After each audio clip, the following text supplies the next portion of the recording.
வணக்கம் நண்பர்களே. இன்னைக்கு இந்த வீடியோவை நீங்க பார்த்துக்கிட்டு இருக்கீங்கன்னா கண்டிப்பா உங்க மனசுக்குள்ள ஏதோ ஒரு பாரம், யாராலையும் புரிஞ்சுக்க முடியாத ஒரு வலி, இல்லைன்னா விடை தெரியாத ஏதோ ஒரு கேள்வி ஓடிக்கிட்டே இருக்குன்னு தான் அர்த்தம். இன்னைக்கு நாம வாழ்கிற இந்த வேகமான உலகத்துல நாம எல்லாரும் வெளியில சிரிச்சுக்கிட்டு சுத்துறோம். ஆனா தினமும் ராத்திரி தூங்க போறதுக்கு முன்னாடி நாம மட்டும் தனிமையில உட்காரும் போது மனசுக்குள்ள 1000 யோசனைகள் வந்து நம்மள தூங்க விடாம பண்ணுது இல்லையா? இன்னைக்கு இந்த உலகத்துல நீங்க உண்மையா இருந்தா மட்டும் போதாது, சாமர்த்தியமா இருக்கணும். உங்களுக்கு பிடிச்சவங்க உங்களை ஏமாத்தினாலும் சரி, உயிர்னு நினைச்ச காதல் உங்களை நடு ரோட்டுல விட்டுட்டு போனாலும் சரி, கூடவே இருந்து முதுகுல குத்துன துரோகிகளை நினைச்சு தினமும் ரத்த கண்ணீர் வடிச்சுக்கிட்டு இருந்தாலும் சரி, இந்த வீடியோ உங்களுக்கானது மட்டும் இல்ல, உங்க வாழ்க்கைய தலைகீழா மாற்ற போற ஒரு ராஜதந்திர பாடம். 2500 வருஷத்துக்கு முன்னாடி நந்த வம்சத்து மன்னன் தனநந்தன் சாணக்கியரை எல்லார் முன்னாடியும் அவமானப்படுத்தி அவரோட குடுமியை அவிழ்த்து தொங்க விட்டப்போ சாணக்கியர் அழுதுகிட்டே மூலையில போய் உட்கார்ல. அவர் சொன்ன ஒரே வார்த்தை, என் அவமானத்தை நான் மறக்க மாட்டேன், இந்த நந்த வம்சத்தையே வேரோட அழிச்சு ஒரு புதிய சாம்ராஜ்யத்தை உருவாக்குவேன்னு சொன்னார். அவர் சொன்ன மாதிரியே சாதாரண ஒரு சந்திரகுப்தனை இந்தியாவின் பேரரசனா மாத்தி காட்டினாரு. இன்னைக்கு உங்க வாழ்க்கையில வர்ற காதல் தோல்வியும் ஏமாற்றமும் அவமானமும் உங்களை வீழ்த்த வந்தவை இல்ல, உங்களை ஒரு பேரரசனா செதுக்க வந்த சாணக்கிய தந்திரங்கள். யாரையோ ஆழமா காதலிச்சிருப்போம், ஆனா அவங்க நம்மளை புரிஞ்சுக்காம கடந்து போயிருப்பாங்க. யாரையோ உயிர்னு நம்பி இருப்போம், ஆனா அவங்க கொடுத்த ஏமாற்றம் நம்ம வாழ்க்கையோட நம்பிக்கையே உடைச்சிருக்கோம். நான் என்ன தப்பு பண்ணேன், எனக்கு ஏன் இவ்வளவு வலி, என்னை ஏன் யாருக்குமே புரிஞ்சிக்கல அப்படின்னு மனசுக்குள்ள கதறி அழுது வெளியில எதுவுமே நடக்காத மாதிரி சிரிச்சு வாழ பழகிக்கிட்ட ஒரு வாழ்க்கையத்தான் நம்ம பல பேர் வாழ்கிறோம். மக்களே, ஒன்னு நல்லா புரிஞ்சுக்கோங்க, இனிமே யாரை நம்பணும், யாருக்கு எவ்வளவு இடம் கொடுக்கணும்ன்ற மிகப்பெரிய பாடத்தை இந்த வீடியோ கத்து கொடுத்துருக்கோம். நமக்கு வர்ற ஒவ்வொரு வலியும் ஒரு மறைமுகமான நன்மை தான். ஏன்னா உடைந்த கண்ணாடி தான் சூரிய வெளிச்சத்தை அதிகமா பிரதிபலிக்கும். அதே போல எந்த மனசு அதிகமா காயப்பட்டிருக்கோ அந்த மனசு தான் வாழ்க்கையில மிகப்பெரிய உயரத்தை அடையும். இன்னைக்கு நாம இந்த வீடியோவில் பார்க்க போற இந்த 5 விஷயம் வெறும் அறிவுரை கிடையாது, உங்க மனசுல இருக்கிற காயங்களுக்கு ஆறுதல் தரப்போற ஒரு மருந்து, உங்க வாழ்க்கைய அடுத்த கட்டத்துக்கு எடுத்துட்டு போக போற ஒரு வெளிச்சம். இதை இன்னும் ஆழமா புரிஞ்சுக்க நான் உங்களுக்கு ஒரு கதை சொல்றேன். பெரும்பாலான பிரச்சனைக்கு சின்ன சின்ன கதைகள் தான் தீர்வு கிடைக்கும். ஒரு பெரிய காட்டுல பூமிக்கடியில ரொம்ப ஆழத்துல ஒரு சின்ன விதை புதைஞ்சு கிடந்தது. அந்த விதைக்கு சுற்றிலும் ஒரே இருட்டு, அமைதி, பயம். அதுக்கு மேல இருக்கிற மண்ணோட பாரம் அதை அழுத்திக்கிட்டே இருந்தது. பக்கத்துல இருந்த சின்ன சின்ன கல்லெல்லாம் அதை நசுக்குச்சு. அந்த விதை அழுதுகிட்டே யோசிச்சுது, நான் என்ன தப்பு பண்ணேன், என்னை ஏன் இந்த இருட்டுல கொண்டு வந்து புதைச்சிட்டாங்க, என்னால மூச்சு கூட விட முடியலையே, என்னை யாருமே விரும்பல போல, என் வாழ்க்கை அவ்வளவுதானா, நான் அழிய போறானா அப்படின்னு சொல்லி தினமும் கவலைப்பட்டு அழுதுகிட்டே இருந்தது. அதுக்கு நாம் புதைக்கப்படவில்லை, விதைக்கப்பட்டிருக்கிறோம் அப்படிங்கிற உண்மை அப்போ தெரியல. திடீர்னு ஒரு நாள் மேலிருந்து மழை பெய்ய ஆரம்பிச்சது. அந்த தண்ணி பூமிக்கு அடியில இறங்கி இந்த விதைய தொட்டது. அப்போ அந்த விதைக்குள்ள ஏதோ ஒரு புது மாற்றம், ஒரு பெரிய வலி. அந்த விதை வெடிக்க ஆரம்பிச்சது. தோலை உடைச்சுக்கிட்டு வெளியே வர்ற வலி தாங்க முடியல. ஐயோ வலிக்குதே, என்ன விட்டுடுங்க அப்படின்னு அலறுச்சு. ஆனா அந்த வலிய பொறுத்துக்கிட்டு தான் உடம்ப பிளந்துக்கிட்டு மேல இருக்கிற மண்ணை எல்லாம் முட்டிக்கிட்டு வெளிச்சத்தை நோக்கி மெல்ல மெல்ல மேல வர ஆரம்பிச்சது. கொஞ்ச நாள் கழிச்சு அன்னைக்கு இருட்டுல புதைஞ்சு போய் பாரத்தாலும் வலியாலும் துடிச்ச அதே விதை பூமிக்கு மேல வந்து ஒரு மாபெரும் விருட்சமா பெரிய மரமா வளர்ந்து நின்னது. இன்னைக்கு அந்த மரம் 1000 பேருக்கு நிழல் தருது, பல்லாயிரம் பறவைகளுக்கு புகலிடமா இருக்கு, ஆயிரக்கணக்கான கனிகளை தருது. அப்போ அந்த மரம் சிரிச்சுக்கிட்டே வானத்தை பார்த்து சொல்லிச்சான், அன்னைக்கு நான் இருட்டுல புதைக்கப்பட்டப்போ அது என் வாழ்க்கையோட முடிவுன்னு நினைச்சேன், ஆனா அதுதான் என் வாழ்க்கையோட தொடக்கம்னு அப்புறம் தான் எனக்கு புரிஞ்சது. மக்களே, இன்னைக்கு உங்க வாழ்க்கையிலையும் காதல் தோத்து போய் ஏமாற்றங்கள் வந்து என்னை எல்லாருமே கைவிட்டுட்டாங்க, என் வாழ்க்கை இருட்டாயிடுச்சு, நான் புதைக்கப்பட்டுட்டேன் அப்படின்னு நீங்க நினைச்சுக்கிட்டு இருந்தா ஒன்னே ஒன்னு நல்லா நினைவுல வச்சுக்கோங்க, நீங்க புதைக்கப்படவில்லை, விதைக்கப்பட்டிருக்கீங்க. உங்களை சுற்றி இருக்கிற இந்த வலியும் பாரமும் ஏமாற்றமும் உங்களை அழிக்கிறதுக்காக வரல, உங்களை உடைச்சு ஒரு மாபெரும் மரமா உயர்த்துறதுக்காக வந்திருக்கு. அந்த விதை அன்னைக்கு வலியை தாங்காம வெடிக்காமலே இருந்திருந்தா மண்ணுக்குள்ளேயே அழுகி போயிருக்கும். ஆனா அது வலியை தாங்குச்சு, அசைக்க முடியாத மரமா மாறுச்சு. நாம பண்ற பெரிய தப்பே இதுதான். தகுதியில்லாத மனிதர்கள் மேல எல்லையில்லாத அன்பையும் நம்பிக்கையையும் கொட்டி வச்சுட்டு கடைசியில அவங்க ஏமாத்தும் போது உடைஞ்சு போயிடுறோம். சாணக்கியர் என்ன சொல்றாரு தெரியுமா? உங்களை ஒருத்தர் ஏமாத்திட்டாங்கன்னா அதுக்காக நீங்க அழக்கூடாது. ஏமாற்றம்ங்கிறது ஒரு தண்டனை இல்லை, அது ஒரு பாடம். துரோகம்ங்கிறது முடிவில்லை, அது உங்களுக்கான புது தொடக்கம். உங்களை வேணான்னு தூக்கி எறிஞ்சவங்க முன்னாடி நீங்க கலங்கி நிக்கிறத விட அவங்க அண்ணாந்து பார்க்கிற உயரத்துக்கு வளர்ந்து நிக்கிறது தான் நீங்க அவங்களுக்கு கொடுக்கிற மிகப்பெரிய சாணக்கிய பதிலடி. இந்த வீடியோவை நீங்க முழுசா பார்த்து முடிக்கும் போது உங்க மனசுல இருக்கிற பாரம் இறங்கி ஒரு புதிய தன்னம்பிக்கையோட நீங்க வெளியில வருவீங்கிறதுக்கு நான் உறுதி தரேன். அதனால இடையில எதையும் ஸ்கிப் பண்ணாம கடைசி வரைக்கும் பாருங்க. வீடியோக்குள்ள போறதுக்கு முன்னாடி உங்ககிட்ட சாணக்கியரின் ஒரு கேள்வியை கேட்கிறேன். உங்க வாழ்க்கையில நீங்க அளவுக்கு அதிகமா நல்லவனா இருந்ததுனால வந்த மிகப்பெரிய ஏமாற்றம் எது? இனிமேல் உங்க வாழ்க்கையை சாணக்கியர் மாதிரி ஜெயிக்க போறீங்களா, இல்ல பழையபடி அழுதுகிட்டே இருக்க போறீங்களா? உங்க பதில மறக்காம கீழே கமெண்ட் பண்ணுங்க. ஒரு சின்ன ரிக்வெஸ்ட் மட்டும் கேட்டுக்கிறேன். இந்த வீடியோ பிடிச்சிருந்தா லைக் பண்ணி வீடியோவை ஹைப் பண்ணுங்க. உங்களோட ஒவ்வொரு லைக்கும் பாராட்டும் தான் எனக்கு மோட்டிவேஷன். என்னோட உழைப்புக்கு உங்கள் பாராட்டு தேவை. வாங்க சாணக்கியரின் ராஜதந்திரத்துக்குள்ள போகலாம். விஷயம் 1, மூளையின் பாதுகாப்பு உணர்வு. நம்ம மூளை இயல்பாவே ஆபத்திலிருந்து நம்ம பாதுகாத்துக்க தான் உருவாக்கப்பட்டது. ஒருத்தரை பார்த்த உடனே நம்ம மூளைக்குள்ள சர்வைவல் இன்ஸ்டிங் வேலைய ஆரம்பிச்சிரும். 1000 வருஷத்துக்கு முன்னாடி காட்டுல வாழும்போது எதிரே வர்ற மிருகம் நம்ம அடிச்சு சாப்பிட்டுருமோன்னு மூளை பயந்து எச்சரிச்சது. ஆனா இன்னைக்கு நாகரிகமான உலகத்துல வாழற நமக்கு அதே மூளை என்ன கேள்வி கேக்குது தெரியுமா? இவன் நம்ம கிட்ட உண்மையா இருக்கானா, இல்ல நம்மளை ஏமாத்த போறானா? இவன் கூட இருந்தா நமக்கு ஆபத்தா இல்ல பாதுகாப்பா? சாணக்கியர் என்ன சொல்றாருன்னா, நம்ம மூளை கொடுக்கிற அந்த எச்சரிக்கை மணிய நம்ம பல நேரங்கள்ல காதலோ அதிகப்படியான நம்பிக்கையோ கண்ணை மறைக்கும் போது கண்டு கொள்ளாம விட்டுடுறோம். யாரோ ஒருத்தர் மேல குருட்டுத்தனமான நம்பிக்கை வைக்கும் போது நம்ம மூளையோட இந்த பாதுகாப்பு உணர்வை நாம ஸ்விட்ச் ஆஃப் பண்ணிடுறோம். அதோட விளைவு பெரிய ஏமாற்றமும் துரோகமும் தான். அதனாலதான் சாணக்கியர் சொல்றாரு, உன் மூளை கொடுக்கிற சந்தேகத்தையும் எச்சரிக்கையையும் ஒருபோதும் புட்கணிக்காதே. எதிரியை விட தவறான நண்பனும் போலியான அன்பும் தான் உன்னை முதலில் வீழ்த்தும்.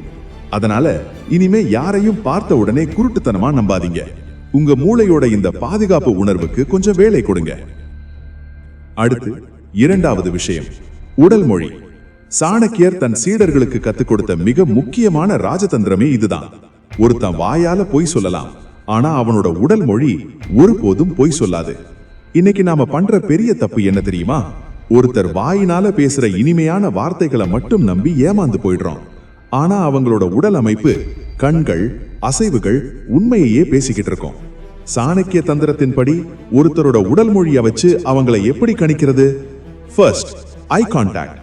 உங்ககிட்ட பேசுறப்போ நேரா கண்ணை பார்த்து பேசுறவன் உண்மையா இருக்க வாய்ப்பு இருக்கு.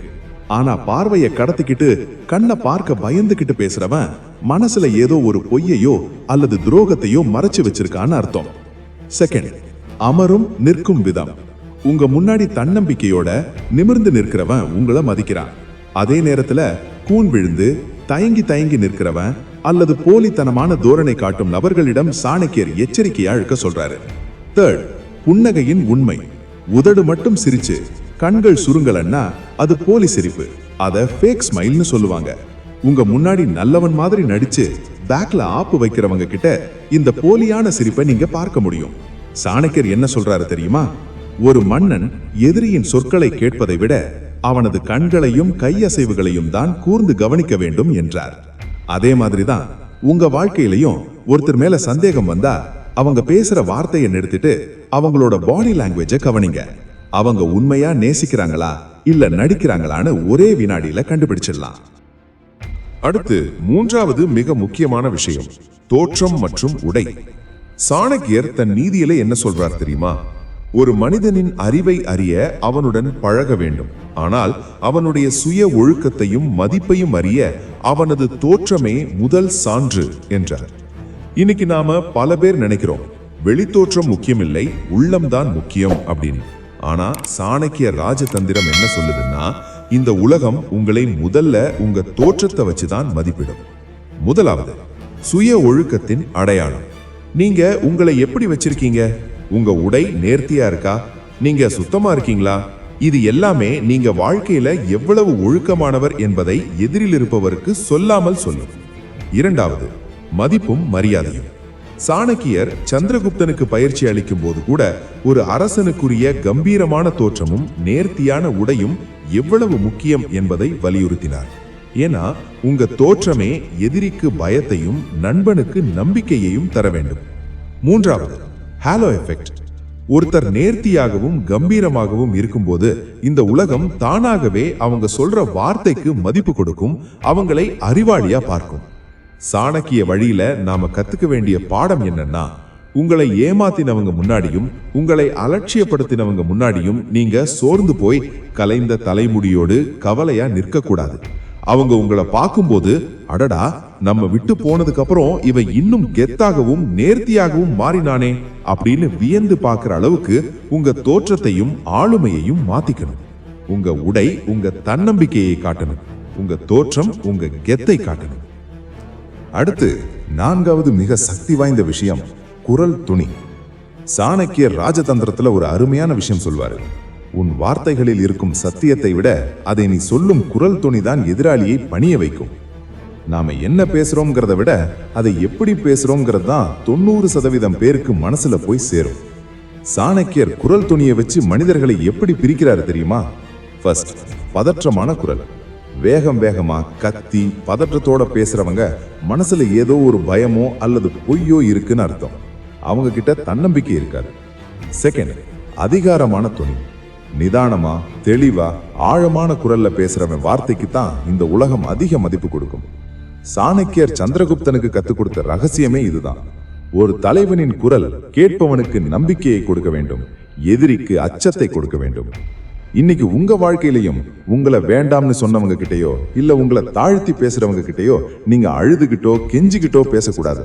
அவங்க முன்னாடி பேசுறப்போ குரல்ல தயக்கம் வைக்க கூடாது. பதட்டமே இல்லாம தெளிவா பேசணும். உங்க குரல்ல ஒரு கம்பீரமும் தன்னம்பிக்கையும் துணிக்கணும். நீங்க பேசாம அமைதியா இருந்தா கூட உங்க பேசுற அந்த சில வார்த்தைகளின் குரல் துணி உங்களை ஏமாத்தினவருக்கு, அடடா நாம தவறான ஆள்கிட்ட விளையாடிட்டோமோங்கிற பயத்தை உருவாக்கணும்.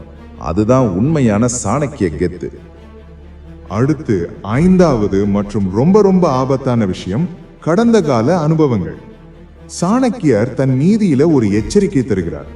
கடந்த காலத்தில் உனக்கு ஏற்பட்ட அனுபவங்களை மறந்துவிட்டு ஒரு முடிவெடுப்பது இருட்டில் கண்களை மூடிக்கொண்டு ஓடுவதற்கு சமம் என்றார்.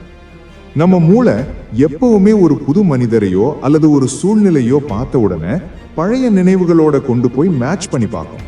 இவன் பார்க்க என் பழைய நண்பன் மாதிரியே இருக்கான், அதனால இவனும் நல்லவனாதான் இருப்பான் அப்படின்னு நம்ம மூளை போடுற தவறான கணக்கு தான் நம்மளை பெரிய ஏமாற்றத்துல கொண்டு போய் நிறுத்தும்.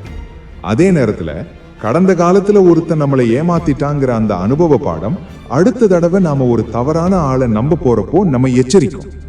சாணக்கியர் என்ன சொல்றாருன்னா, கடந்த கால ஏமாற்றங்களை நினைச்சு அழாதே, ஆனா அது கத்துக் கொடுத்த பாடத்தை ஒருபோதும் மறக்காத என்றார். ஒருத்தர் உங்களை ஒரு தடவை ஏமாத்தினா அது அவங்க மேல இருக்கிற தப்பு. ஆனா அதே ஆள் உங்களை இரண்டாவது தடவையும் ஏமாத்தினா அது உங்க மேல இருக்கிற தப்பு. ஏன்னா கடந்த கால அனுபவத்தை வச்சு எச்சரிக்கையா இருக்க வேண்டிய நீங்க பழையபடி ஏமாலியா இருந்திருக்கீங்கன்னு அர்த்தம். அதனால உங்க கடந்த கால காதல் தோல்வியோ துரோகமோ எதுவா இருந்தாலும் சரி, அதை நினைச்சு உங்களை நீங்களே வருத்திக்காதீங்க. அதை சாணக்கியரோட அனுபவ பாடமா மாத்திக்கோங்க. இனிமே உங்க வாழ்க்கையில வர்ற யாரையும் குருட்டுத்தனமா நம்பாம உங்க கடந்த கால அனுபவங்களை வச்சு சாணக்கியர் மாதிரி சாமர்த்தியமா கணக்கு போட்டு முடிவெடுங்க. நண்பர்களே, இதுவரைக்கும் நாம பார்த்த அந்த சாணக்கியரின் 5 மாபெரும் ரகசியங்களை ஒரு தடவை மனசுல ஆழமா பதிச்சுப்போம். 1. மூளையின் எச்சரிக்கை. உங்க மனசு இவன் சரிப்பட்டு வரமாட்டான்னு சொல்ற அந்த முதல் எச்சரிக்கை மணியை ஒருபோதும் புறக்கணிக்காதீங்க. 2. உடல் மொழி ரகசியம். வார்த்தைகள் பொய் சொல்லலாம், ஆனா கண்கள், புன்னகை, கையசைவுகள் உண்மையையே சொல்லும். எதிராளியின் உடல் மொழியை கவனிங்க. 3. கெத்தான தோற்றம். உங்களை அலட்சியப்படுத்தியவர்கள் அண்ணாந்து பார்க்கிற அளவுக்கு உங்க உடையும் கம்பீரமும் சுய ஒழுக்கமும் இருக்கணும். 4. அதிகாரமான குரல் துணி. கெஞ்சிற குரல்ல பேசாதீங்க. பதற்றமில்லாத ஆழமான கம்பீரமான குரலால எதிராளியை பணிய வையுங்கள். 5. கடந்த கால அனுபவ கேடயம். பழைய ஏமாற்றங்களை நினைச்சு அழாதீங்க. ஆனா அது கற்றுக் கொடுத்த பாடத்தை வச்சு இனிமே யார்கிட்டையும் ஏமாறாம சாணக்கியனா மாறுங்க. இன்னைக்கு இந்த வீடியோவை முடிக்கிறதுக்கு முன்னாடி உங்க மனசுல இருக்கிற பாரத்தை இறக்கி வைக்கிற மாதிரி ஒரு உண்மையை சொல்றேன். யாரோ ஒருத்தர் உங்களை விட்டுட்டு போயிட்டாங்கிறதுக்காகவோ இல்ல உயிர்னு நம்புனவங்க ஏமாத்திட்டாங்கிறதுக்காகவோ உங்க வாழ்க்கைய அழுதுகிட்டே வீணடிச்சிடாதீங்க. சாணக்கியர் சொல்ற மாதிரி ஒரு கதவு மூடினா 1000 கதவுகள் திறக்கும். உங்களை வேண்டான்னு சொன்னவங்களுக்கு முன்னாடி நீங்க அழுதுகிட்டே அழுதா அவங்களுக்கு சந்தோஷம்தான் கிடைக்கும். ஆனா அவங்க விழுந்து போயிருந்த இடத்திலிருந்து நீங்க கம்பீரமா எழுந்து ஒரு சாம்ராஜ்யத்தை உருவாக்கி காட்டினீங்கன்னா அதுதான் அவங்களுக்கு நீங்க கொடுக்கிற மிகப்பெரிய வலிமையான சாணக்கிய பதிலடி. இன்னையிலிருந்து கவலையை தூக்கி தூர போடுங்க. ஒரு புது சாணக்கியனா உங்க வாழ்க்கைய வாழ ஆரம்பிங்க. எனக்கு உங்ககிட்ட இருந்து ஒரு சின்ன உண்மை தெரியணும். இப்போ இந்த வீடியோவை முடிக்கும் போது உங்க மனசுல இன்னும் அந்த பழைய ஏமாற்றத்தோட வலியும் பாரமும் இருக்கா? இல்ல இனிமே நான் அழுதுகிட்டே இருக்க மாட்டேன், சாணக்கியன் மாதிரி ஜெயிச்சு காட்டுவேங்கிற அந்த நெருப்பும் தன்னம்பிக்கையும் உங்க மனசுக்குள்ள வந்துருச்சா? உங்க மனநிலை இப்போ எப்படி இருக்குங்கிறத ஒரே ஒரு வார்த்தையில கீழே கமெண்ட்ல ஐ ஆம் ரெடி டு வின் அப்படின்னு கமெண்ட் பண்ணுங்க. உங்க கமெண்ட்டை பார்க்கும்போது எனக்கு மட்டும் இல்ல, வாழ்க்கையில தோத்து போய் நிக்கிற இன்னும் எத்தனையோ நண்பர்களுக்கு அது மிகப்பெரிய நம்பிக்கையை தரும். வாழ்க்கையில வர்ற எந்த ஒரு தடங்களும் உங்களை வீழ்த்தக்கூடாது. இதே மாதிரி தினமும் உங்க மனசுக்கு தன்னம்பிக்கை தரக்கூடிய சாணக்கியரின் ராஜதந்திரங்களையும் வாழ்க்கைக்கான உயரிய வழிகளையும் நீங்க தொடர்ந்து கத்துக்க விரும்பினா இப்பவே நம்ம திங்க் மோட்டிவேஷன் தமிழ் சேனலை சப்ஸ்கிரைப் பண்ணி அந்த பெல் ஐகானை தட்டி வச்சுக்கோங்க. நினைவில் வைத்துக் கொள்ளுங்கள் நண்பா, நீங்க தனியாள் இல்ல. உங்களுக்கான வழிகாட்டியா நான் எப்பவும் இருப்பேன். மீண்டும் அடுத்த ஒரு சக்தி வாய்ந்த வீடியோவில் உங்களை சந்திக்கிறேன். நன்றி, வணக்கம்.